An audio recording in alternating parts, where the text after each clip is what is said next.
Good morning student. आप पढ़ रहे हैं करंट अफेयर और कितनी तारीख की ये पढ़ रहे हैं? 30 सितंबर की आप करंट अफेयर पढ़ रहे हो। ठीक है स्टूडेंट, तो हम क्या करते हैं, आज की करंट अफेयर स्टार्ट करते हैं। पहला पॉइंट हमारा क्या है? बुंदेलखंड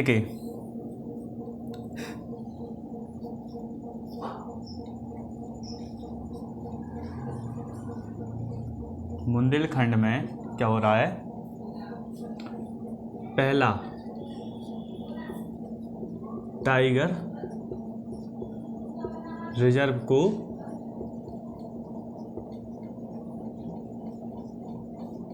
ठीक है दे दी, मंजूरी दे दी गई। किसको? बुंदेलखंड में पहला टाइगर रिजर्व को क्या मिल गई? मंजूरी मिल गई। इसको यूपी सरकार द्वारा इस चीज़ को मंजूरी दी गई कि हम क्या करेंगे, अपने राज्य में भी क्या करेंगे, टाइगर रिजर्व क्या करेंगे, बनाएंगे। इसके लिए बाघ के संरक्षण,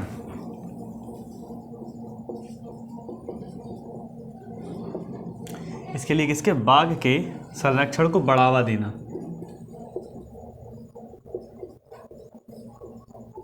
ठीक है, इस चीज़ में बताया कि हम क्या करेंगे, अपने राज्य में भी क्या करेंगे, बाघ के संरक्षण को क्या करेंगे, बढ़ावा देंगे। और बाघ को क्या करेंगे, सबसे ज़्यादा प्रमोटेड करेंगे कि हमारे यहाँ भी बाघ की संख्या बढ़नी चाहिए। स्टूडेंट प्लीज़ वीडियो को लाइक शेयर, चैनल को सब्सक्राइब करना ना भूलिए। और ये याद रखिए कि आप लोग को जो भी कॉन्टेंट करंट अफेयर का चाहिए आप लोगों को मिल जाएगा। अगस्त की, नवंबर की या दिसंबर, जनवरी, फरवरी, ये सब करंट अफेयर आपको मिल जाएंगी। आप वीडियो को पूरा लास्ट तक और प्लेलिस्ट में जाके आप सारी करंट अफेयर चेक कर सकते हो। ठीक है स्टूडेंट, हाँ कुछ क्वालिटी अगर कम होगी मगर आपको करंट अफेयर मिल जाएगी। और ये क्या हो, कहाँ पर होगा? ये होगा रानीपुर टाइगर रिजर्व। इसका नाम क्या होगा? रानीपुर टाइगर रिजर्व के नाम से होगा। और वन्यजीव संरक्षण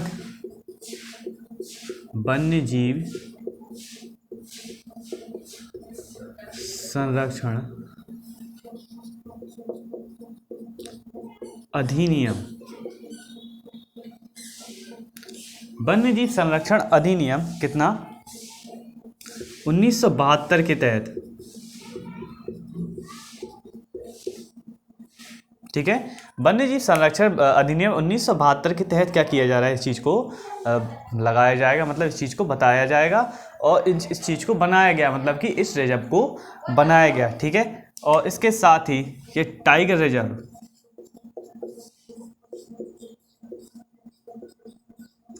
ठीक है, टाइगर रिजर्व कितने में होगा?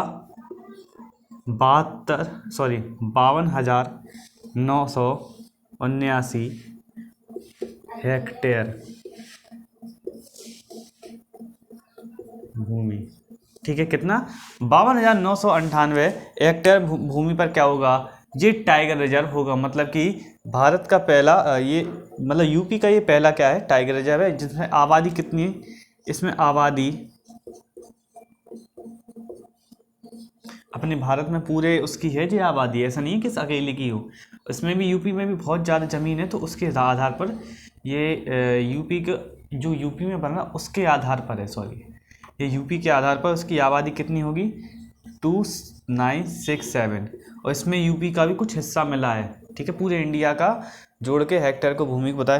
देखिए जंगल से टाइगर रिजर्व अलग है और जंगल से अलग होते हैं। ठीक है, रिजर्व में क्या होता है, एक छोटी जगह को क्या करते हैं, इतना कर दिया जाता है कि वो जंगल के पास रहे, वो जंगल और इंसान में दूरी बनाए रखें। ठीक है स्टूडेंट, तो ये वाला अपना पहला वाला पॉइंट हो गया स्टूडेंट। ठीक है, अब चलते हैं नेक्स्ट पॉइंट आओ। प्लीज़ वीडियो को लाइक शेयर, चैनल को सब्सक्राइब करना ना भूलिए। ठीक है,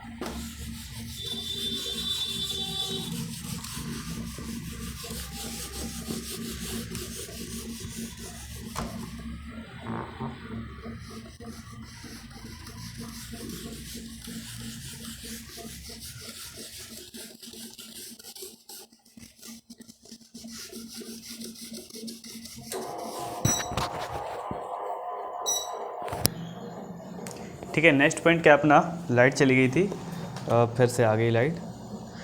कि नेक्स्ट पॉइंट क्या है? दुनिया का सबसे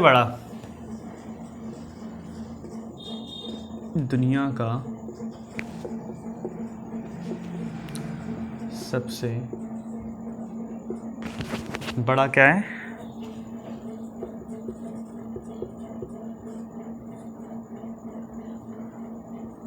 सफारी पार्क विकसित करेगा। पार्क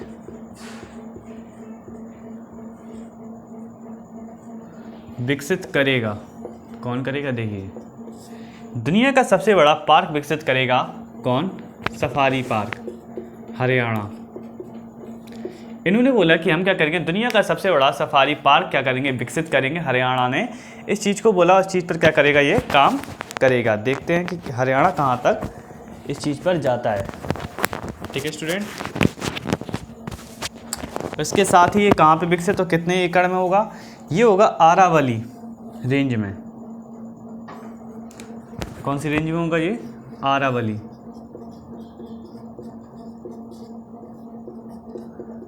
अरावली की पहाड़ियाँ तो आपने सुनी होंगी। अरावली में की पहाड़ियाँ, और भी अरावली के बारे में बहुत ज़्यादा चीज़ें हैं कि रेगिस्तान में बादल नहीं रुकते, इसकी वजह से बहुत जियोलॉजिकल करके, और मतलब उसको जियोलॉजिकल नहीं, इसमें मतलब प्रकृति की भूगोलिक स्थिति को देखते हुए उस चीज़ को बताया गया है कि अरावली की क्या महत्वता है अपने राजस्थान और हरियाणा में। ठीक है, मतलब जिस टाइप से वो है, ऐसे भारत में यहाँ पे है वो, तो इसकी महत्ता को क्या किया गया? बताया गया है। तो आपने इनके बारे में अगर पढ़ा होगा अरावली रेंज के बारे में, तो आप लोग अच्छा, नहीं तो अगर नेक्स्ट वाली क्लासेस में कभी अरावली के बारे में आपको बताएंगे। तो क्या हुआ, अरावली की रेंज में वो जी कितने एकड़ का? ये है 10,000 एकड़ का। कितने? 10,000 एकड़ में फैला है ये। ठीक है, इस चीज़ को बताया गया। और ये गुरुग्राम किस जगह है? गुरुग्राम में या गुड़गांव में। हरियाणा के गुरुग्राम बोल दो या गुड़गांव बोल दो, एक ही चीज़ है। ठीक है, गुरुग्राम में कहाँ है? नूह जिले में। ठीक है, नीह जिले में क्या है ये? इस सफारी पार्क को क्या किया गया है? विकसित किया है। और वर्तमान में सबसे बड़ा अभी कहाँ पे? वर्तमान में फिलहाल वर्तमान में अभी है UAE, संयुक्त राज्य यूनाइटेड स्टेट ऑफ अमीरात। ठीक है, मैं शारजाह सफारी पार्क है। ठीक है, जो कि 2,000 एकड़ में फैला है। और आपने शायद इसके बारे में पढ़ा होगा या देखा होगा कि यूएई में मतलब यहाँ पे जो बगीचे का जो माली होता है, तो उसको ऊपर से वो दिखाया जाता है, क्या बोलते हैं उसका? बगीचा। इसी टाइप से अपने भारत में भी ये 10,000 एकड़ में क्या हो रहा है? दुनिया फैलेगा जी। और दुनिया का सबसे बड़ा सफारी पार्क क्या होगा? विकसित होगा। मतलब घूमने सैर सपाटे की जगह।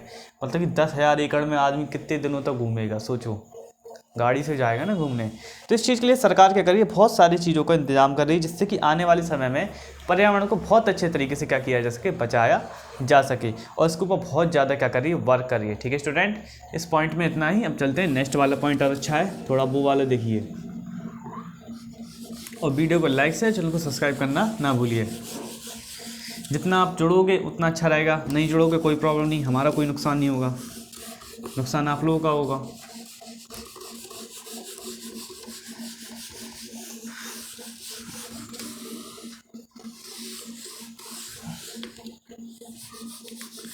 अच्छी करंट अफेयर अगर आपको चाहिए तो अच्छी करंट अफेयर के लिए चैनल पे बना रहना होगा। ठीक है, विश्व समुद्र दिवस।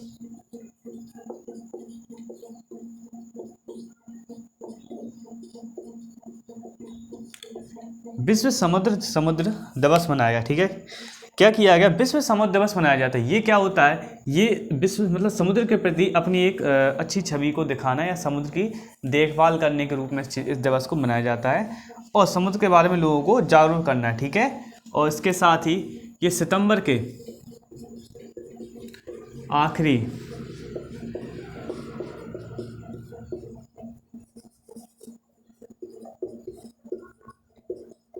गुरुवार को मनाया जाता है। मतलब हर साल के सितंबर के लास्ट गुरुवार जो पड़ेगा, कभी भी पड़े किसी भी हफ्ते में, ठीक, किसी हफ्ते में लास्ट हफ्ते में पड़ेगा। ठीक है, तो उस दिन क्या होता है? इस दिन को मनाया जाता है। कौन से? विश्व समुद्री दिवस। और इस दिन इसको पहली बार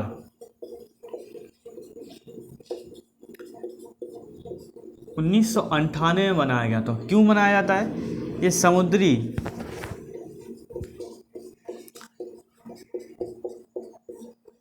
उद्योग की मेहनत को पहचान दिलाता है।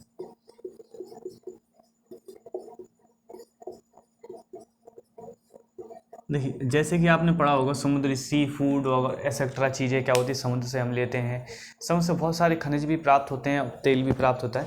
तो उनकी वो उसको निकालने की मेहनत के लिए क्या किया जाता है, विश्व समुद्र दिवस मनाया जाता है। मतलब कि उन कारीगरों या उन लोगों की मेहनत को बताने के लिए जो लोग क्या करते हैं, हमारे लिए दिन रात क्या करते हैं, समुद्र में जाते हैं, दिन रात काम करते हैं और वो वहाँ से फूड लेकर आते हैं या कुछ भी ऐसे संसाधन जुटाते हैं जो हमारे लिए काम के होते हैं। तो उन लोगों के लिए क्या किया गया, इस दिन को क्या किया गया, मनाया जाता है। ठीक है स्टूडेंट। और सबसे अच्छी बात है कि किसी के प्रति अगर आप लोगों को इतना अगर भाव नहीं रखोगे तो क्या फ़ायदा मानव इंसान होने का। ठीक है। और सबसे बड़ी बात, और इसको कहाँ पे अनुकूल इस दिन को कहाँ मतलब बताया गया था कि हम सितंबर की आखिरी गुरुवार को ही मनाएंगे। इसको बताया गया था 1958 में। 1958 में कहाँ पे, अंतर्राष्ट्रीय 1958 अंतर्राष्ट्रीय समुद्री संगठन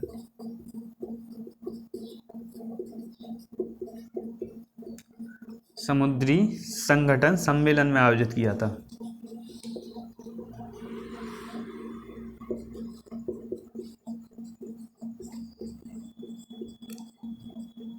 अनुकूलन मतलब कि इन्होंने बताया था कि हम क्या करेंगे, अंतर्राष्ट्रीय समुद्री संगठन सम्मेलन हुआ, उसमें क्या हुई, बैठक हुई। तो हम उन्होंने बोला कि हम इस दिन क्या करेंगे, अपना ये दिन बनाएंगे। ठीक है। इसके बाद थोड़ी और प्रॉब्लम्स हुई, जिसके बाद इन्होंने सोचते सोचते 1978 में इस दिन को पहली बार मनाया। मतलब कि पूरे 20 साल बाद इस दिन को क्या किया गया, पहली बार मनाया गया। उसका एक क्या रखा गया, थीम रखा गया 2022 का। क्या रखा गया इसका थीम, देखिए थीम क्या है इसका। ये बहुत मोस्ट इंपॉर्टेंट थीम होते हैं, ये याद रखने की चीज़ें होती हैं। कभी भी किसी भी कंपटीशन लेवल के पेपर में ये पूछ ली जाती हैं, फिर आप लोगों को नहीं आती है। ठीक है। New technology for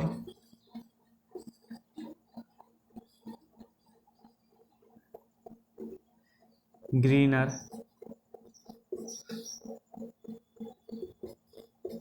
shipping, new technology for greener shipping. ठीक है। इसके बारे में और कुछ ज़्यादा बताने की ज़रूरत नहीं है, आपके सामने थीम लिख दिया, इससे ज़्यादा आप कोई प्रॉब्लम नहीं है इसमें। देखिए न्यू टेक्नोलॉजी मतलब नई सुविधा फॉर ग्रीन शिपिंग। ठीक है। न्यू टेक्नोलॉजी शिपिंग के बारे में बताया, उसमें बहुत चीज़ों के बारे में। इसका मतलब अगर आप डालोगे ना गूगल पे, इसके 3-4 मतलब आके निकल के आएंगे। ठीक है। आप लोगों को चेक करना हो तो इसको डालिए और चेक कीजिए कि कितने मतलब इसके निकल के आते हैं, उस हिसाब से आपको समझ में आएगा। इसको समझाएंगे तो आपको नहीं आएगा समझ में। ठीक है स्टूडेंट। आज के लिए इसमें वाले पॉइंट में इसमें इतना ही।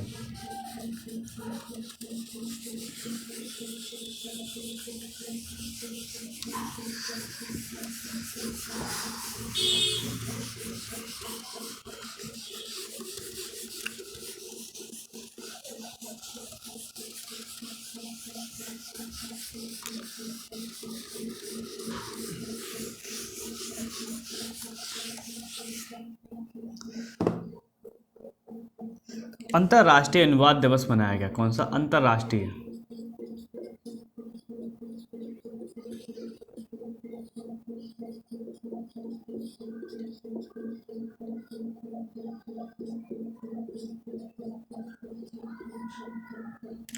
अंतर्राष्ट्रीय अनुवाद दिवस क्या किया गया, मनाया गया। अनुवादित व्यवसायों के बारे में जागरूक करने के लिए किस लिए मनाया जाता है, अनुवाद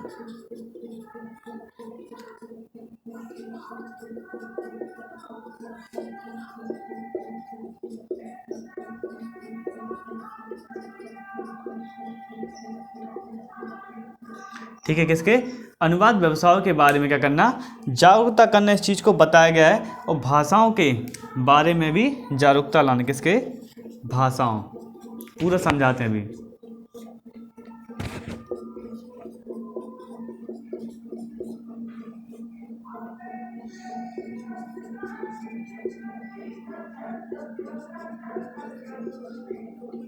देखिए, जैसे कि अनुवाद करोगे आप किसी चीज़ का, जैसे आप इंग्लिश में बात करते हो, ठीक है, अब आपको कन्नड़ में बात करनी है, तो उस चीज़ का अनुवाद करोगे, उस चीज़ को ट्रांसलेट करोगे, तो उसी चीज़ को लेकर क्या बनाया गया, अंतर्राष्ट्रीय अनुवाद दिवस। क्योंकि अपने देश में करीबन 2,900 नहीं, सॉरी, 4,500 भाषाओं का प्रयोग किया जाता है अपने देश में।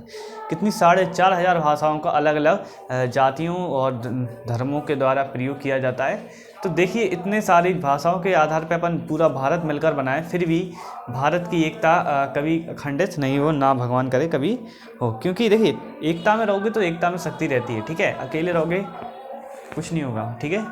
और इसी के साथ आप लोगों को बताया जा रहा है कि इसने भाषा की व्यवस्था के बारे में जागरूकता, जैसे कि आप फ़ोन भी चलाते हो, ट्रांसलेट करते होगे, कितनी अच्छी चीज़ें करते हो, कभी कुछ अच्छी चीज़ करते, कभी कुछ अच्छी चीज़ करते, मतलब कुछ ना कुछ आप ट्रांसलेट ही करते हो, ठीक है। और भाषाओं के बारे में, मतलब कि अन्य विभिन्न विभिन्न प्रकार की भाषाओं को क्या होता है, उनको अनुवाद करना, तो इस चीज़ का पहले ज्ञान तो होना चाहिए कि इन भाषाओं का अनुवाद कैसे करेंगे, ठीक है। तो इसी चीज़ के आधार पर इस चीज़ को बनाया जाता है।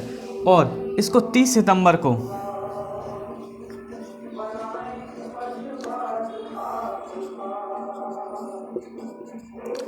संयुक्त राष्ट्र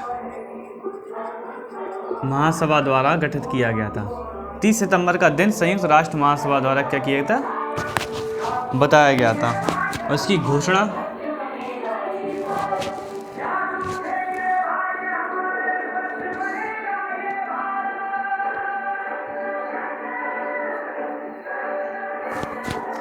घोषणा की थी 24 मई 2017 को, क्या की थी, इसकी घोषणा की थी। इसका थीम क्या है, इसका थीम है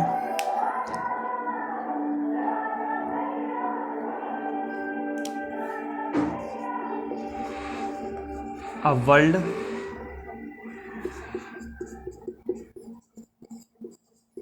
विदाउट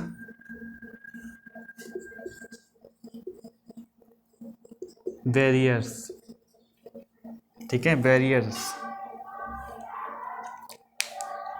ठीक है। और इसके साथ ही ये वाले पॉइंट अपना क्या हो गया, ख़त्म हो गया। थीम है इसका, थीम याद कर लीजिए, थीम इंपॉर्टेंट होते हैं कि इस साल का थीम क्या है, या किसी भी प्रकार से पूछ लिया जाता है आपके उसमें, ठीक है। तो इस चीज़ को थोड़ा याद रखिए कि इस साल का थीम क्या है और किस तरीके से इस चीज़ को बताया जाता है, ठीक है।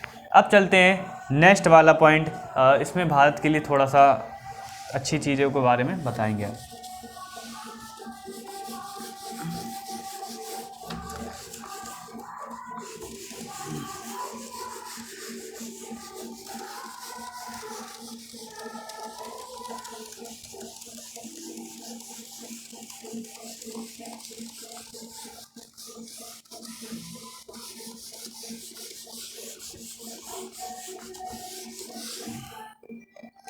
नेक्स्ट पॉइंट क्या है अपने पास,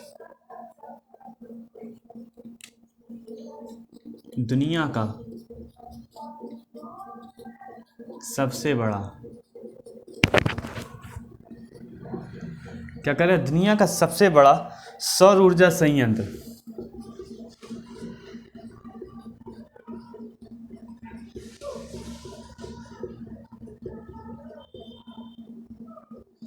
दुनिया का सबसे बड़ा सौर ऊर्जा संयंत्र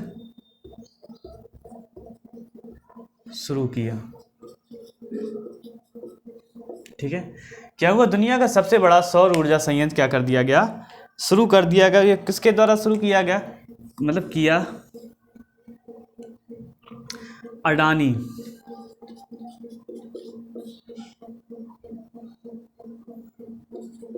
ग्रीन ने, कहाँ पे, जैसलमेर में,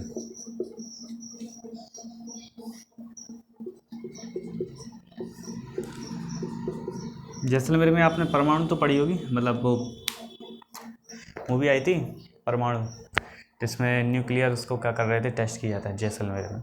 तो वहीं पे क्या कर दिया अडानी ग्रुप ने, क्या कर दिया, दुनिया का सबसे बड़ा सौर ऊर्जा संयंत्र शुरू किया गया यहीं पे, कहाँ पे, जैसलमेर में, राजस्थान में किया गया। और इसमें कितने मेगावाट की बिजली बनती है, इसमें बनती है 600 मेगावाट प्लस 150 मेगावाट पवन ऊर्जा, ठीक है। 600 मेगावाट सौर ऊर्जा बनती है और 150 मेगावाट क्या बनती है, पवन ऊर्जा बनती है। और अभी तक अडानी ग्रुप द्वारा इसको AGEL की वर्तमानी, अडानी ग्रुप ऑफ इंडस्ट्री ऐसे लिमिटेड बोलते हैं, ठीक है, कि वर्तमान में परिचालन उत्पादन क्षमता, परिचालन उत्पादन क्षमता कितने, 6.7 गीगावाट। 6.7 गीगावाट क्या है इसकी, क्या बोलते हैं, परिचालन क्षमता है। मतलब कि आप देख सकते हो कि दुनिया का सबसे बड़ा सौर ऊर्जा संयंत्र शुरू किया है अडानी ग्रुप ने, और जैसलमेर में किया है 600 मेगावाट। बहुत होता है, मतलब बहुत बड़े एरिया को क्या किया इन्होंने, कवर किया, जिससे सौर ऊर्जा और ग्रीन ऊर्जा के ऊपर क्या किया, विशेष करके ध्यान देते हुए सरकार ने भी इनका क्या किया, सहयोग किया होगा, इनको सब्सिडी दी होगी इस चीज़ के लिए। और 150 मेगावाट पवन ऊर्जा का भी प्लांट लगाया, मतलब दोनों प्लांटों को क्या लगाया इन्हें, आसपास लगाया। और इसके साथ ही इनका वर्तमान में परिचालन उत्पादन क्षमता कितनी होगी, 6.7 गीगावाट क्या हो इनकी परिचालन क्षमता। मतलब कि पूरी दुनिया में सबसे ज़्यादा यही ऊर्जा को क्या करते हैं, बनाते हैं, सौर ऊर्जा को, ठीक है। ग्रीन ऊर्जा ही बोल सकते हैं, सौर ऊर्जा ही बोल सकते हैं, और जीरो कार्बन ऊर्जा ही बोल सकते हैं, बहुत नाम होते हैं इसके, ठीक है। अब चलते हैं नेक्स्ट वाले उस पर। कार्बन की मात्रा भी कम होगी, ग्रीन ऊर्जा पर बहुत विशेष करके ध्यान दिया जा रहा है, जिससे क्या होगा, आने वाले समय में इस चीज़ का बहुत ज़्यादा उपयोग होगा, क्योंकि नेचुरल सोर्सेज पे इतना डिपेंड हो गया, अभी से बाद में प्रॉब्लम नहीं होगी। अगर एकदम से कोयला ख़त्म हो गया तो आप कहाँ पे जाओगे।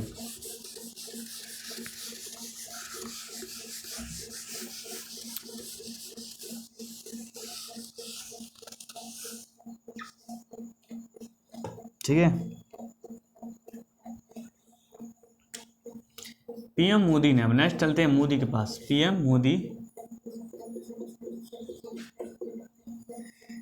मोदी ने 1 अक्टूबर को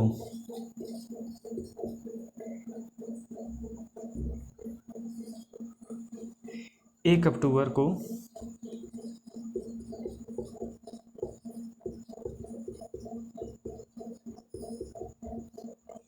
5G सेवाओं की शुरुआत की।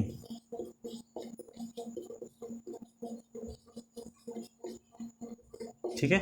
पीएम मोदी ने क्या किया, 1 अक्टूबर को क्या किया, 1 अक्टूबर 2022 को 5G सेवाओं की क्या की, शुरुआत की। इन्होंने बताया कि हमने 5G सेवाओं की शुरुआत कर दी है और लोगों के लिए क्या कर दिया, इसको सार्वजनिक रूप से बता दिए।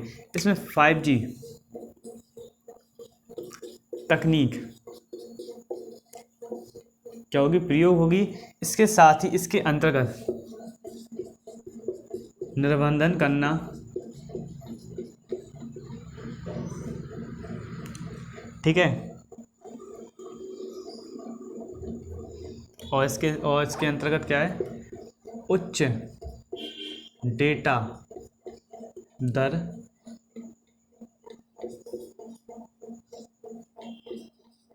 विलंबता में कमी करना। मतलब कि आप एक बार में सर्च करोगे तो जल्दी सर्च होगा, 4G से ज़्यादा तेज चलेगा ये, ठीक है। और डाटा में ज़्यादा भी नहीं खाएगा कि मतलब आप डाटा ही डाटा पी रहा है, मतलब कि आप सर्च कर रहे हैं बैठे बैठे नहीं, एकदम से सर्च होगा। मतलब 4G से स्पीड क्या होगी इसकी, कुछ ज़्यादा बेटर होगी। उसमें ऊर्जा दक्षता, सब चीज़ पर ध्यान दिया इन्होंने, किस चीज़ पर, ऊर्जा दक्षता पर भी ध्यान दिया, इसके स्पेक्ट्रम दक्षता पर ध्यान दिया। ये बताते हैं भी क्या होते हैं ये स्पेक्ट्रम दक्षता। और नेटवर्क में वृद्धि, मतलब कि इस तकनीक के अंतर्गत क्या होगा, ऊर्जा दक्षता, मतलब ये ऊर्जा क्या करेगा, ज़्यादा से ज़्यादा को क्या करेगा, कम करेगा, ऊर्जा ज़्यादा नहीं खाएगा। मतलब कि ऐसा नहीं है कि एकदम से फ़ोन की बैटरी ज़्यादा लो हो गई, ठीक है। तो फ़ोन की बैटरी क्या होगी, ज़्यादा नेटवर्क काम करेगा। स्पेक्ट्रम दक्षता क्या होती है, सो मतलब एक तरीके से ऐसा नहीं होगा कि कभी भी नेटवर्क चले गए, या कोई सर्च कर रहे हैं आप यहाँ पे नेटवर्क क्षेत्र में और आप नेटवर्क चले गए, इसमें बहुत ज़्यादा डिटेली रूप में क्या होगा आपका स्पेक्ट्रम, मतलब एक किरण के रूप में क्या होगा ये नेटवर्क चलेंगे, ठीक है, बहुत ज़्यादा सूक्ष्म। उसमें नेटवर्क में क्या होगी, वृद्धि होगी। स्पेक्ट्रम में आपको देखिए, साइंस में आपने पढ़ा होगा स्पेक्ट्रम, अगर नहीं पढ़ा है तो हम आपको अलग से बता देंगे, अगर आप कमेंट करके बताइए, स्पेक्ट्रम के बारे में आपको खुल के बता देंगे, ठीक है स्टूडेंट। और नेटवर्क के बारे में आप तो जानते ही हो, ठीक है। अब चलते हैं नेक्स्ट पॉइंट में क्या है।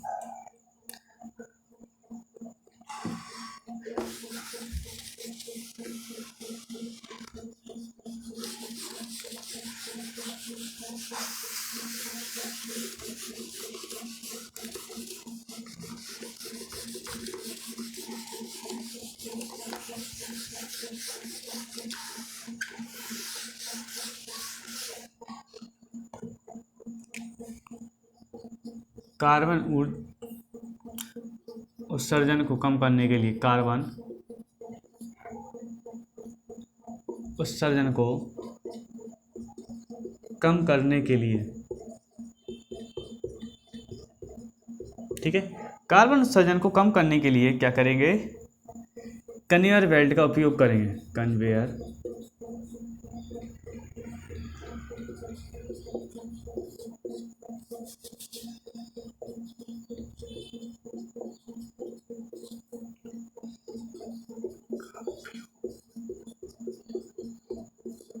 ठीक है। इंडियन कोल ने बताया गया कि हम कार्बन उत्सर्जन को क्या करने के लिए, कम करने के लिए क्या करेंगे, कन्वेयर बेल्ट का उपयोग करेंगे एक जगह से दूसरी जगह ले जाने के लिए, मतलब किसी उसमें ट्रक वगैरह में भरने के लिए हम क्या करेंगे, कन्वेयर बेल्ट का उपयोग करेंगे। किसने बताया, ये बताया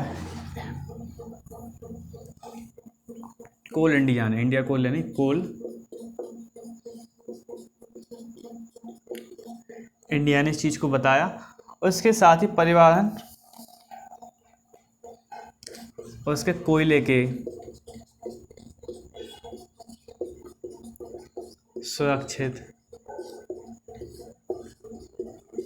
परिवहन पर भी विशेष ध्यान देंगे। मतलब इस चीज़ को बताया गया कि हम कोयले के सुरक्षित परिवहन पर भी क्या करेंगे, विशेष करके ध्यान देंगे। और इसके लिए एक अवधारणा इन्होंने पेश की, कौन सी, फास्ट माइल कनेक्टिविटी।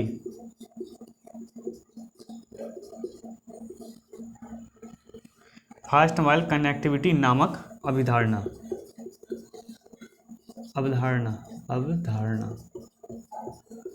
क्या की शुरू की, मतलब कि किसी भी प्रकार के कोयले की कमी किसी भी राज्य के ये में नहीं होगी। इस चीज़ को इन्होंने बताया कि हम क्या करेंगे, कन्वेयर बेल्ट का उपयोग करेंगे, जिससे क्या होगा, हम ज़्यादा से ज़्यादा सामान को जल्दी से जल्दी भेज सकते हैं। मतलब कोयलों को एक जगह से दूसरी जगह भेजने के लिए क्या होगा, इस चीज़ का उपयोग होगा। और आपका लास्ट क्वेश्चन है अपने कि वंदे मातरम, ठीक है, गांधीनगर और मुंबई में वंदे मातरम एक्सप्रेस का उद्घाटन किसने किया, कौन सा, गांधीनगर मुंबई एक्सप्रेस का उद्घाटन किसने किया, ठीक है, इस चीज़ को आपको बताना है।